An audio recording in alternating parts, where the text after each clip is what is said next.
This playset, Inside Out, is based on our movie, coming out in the UK from July 24th, but the rest of Europe from June 17th. And the character I have on the base now is called Fear. So he's the one who kind of keeps Riley safe. And the one thing that you can see as well is there's an ideal time in which you would, if you can complete it in 5 minutes, I get some additional score points at the end. So that's another sort of new addition in that you kind of do get a lot of, it's all about the number of points you collect. So you kind of get a leaderboard and a scorecard at the end of how you've achieved, what you've achieved. So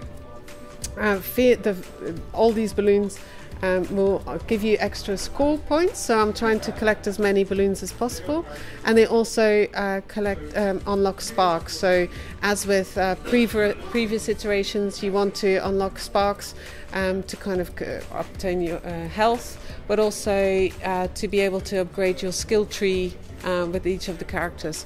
So each of the characters has a skill tree. You can pick which elements that you want to upgrade in the characters.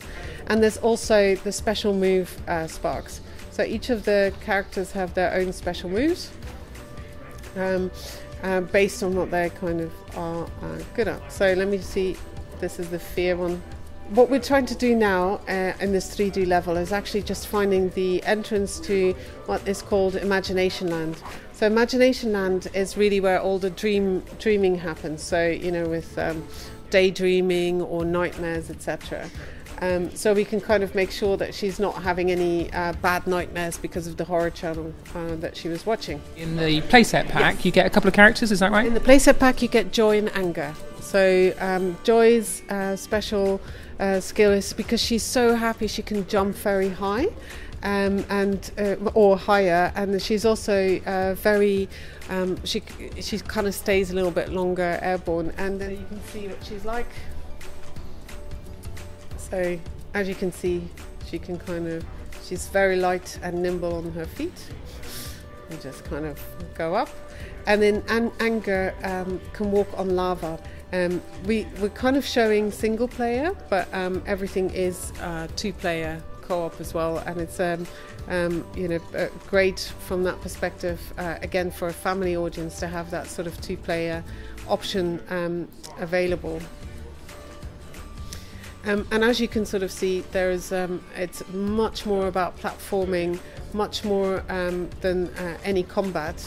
So again, a very different sort of approach to the gameplay. So occasionally there's some hidden balloons that you can find, and this one is particularly, if they have a target, you can unlock additional sort of sparks. But I kind of left this a little bit for now. So as I kind of run through to try and get these balloons, I suddenly see these like green orbs. So the orbs are basically like memories that have been found. So this is one of the memories that I'm trying to collect and send away. So that's part of my mission. So as I do that, I can then sort of unlock my progress in the world as well. This occasion, giant flip-flops. And those little orbs seem to be on the actual physical figurine. So the orbs, what they really are memories. So each of the figures have their own. So Joy has a yellow orb, which is basically a happy memory that gets created, and then will be sent to long-term memory, so that you kind of remember. Sadness has blue orbs, and basically also that's what the tool is, the object that the characters can throw. As you can see, she's throwing a yellow orb here. Actually, why don't I change character? Which character shall I change it to? Shall we go Sadness? Sounds good, yeah, let's go for Sadness. There we go. Oh, bless Sadness. Oh, she does look sad. And her special move is like sending out a wave of sadness. Oh. And the story in the game, you're saying, is different to the film. So the film has one story, Does the game happen sort of before or after? The game happens after the movie, so it's afterwards. And you're right. I think it's just a slightly different. Well, it's a completely different story, but obviously we're still kind of introducing the same characters, etc., and some of the same elements. Like these worlds, once you've seen a movie, will definitely be recognisable from that. But it's just making sure that we kind of give something additional for if you've loved the movie, that you can kind of play through something a little bit more complimentary, I suppose. There you go. There you go. So we're kind of nearly towards the end of the 3D level now, so then we can go on to showing you a little bit of what a 2D level looks like. So my direct line to Imaginationland unfortunately is closed, so the only way I can go is to this like delivery tube. There you go, get sucked up.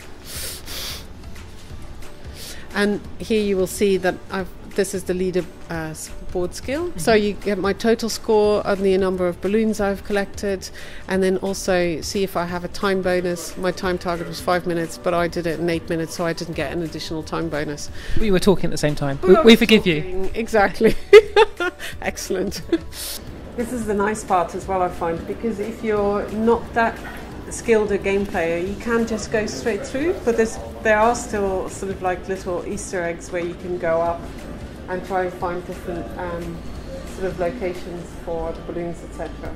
So if you go to options, you can see that there is, every character has a skill tree. I can't really show it yet because it would break the build, but they are there. They do have, all of them have skill trees again. So it just gives you that extra bit of variety across the gameplay that you can kind of see. And then things like the gravity switching that we saw earlier, that comes a bit later, does it? A bit later, because this is sort of your first introduction to the 2D level sort of gameplay and what you need to do. Great, it looks really good. Thanks a lot. Excellent, no problem.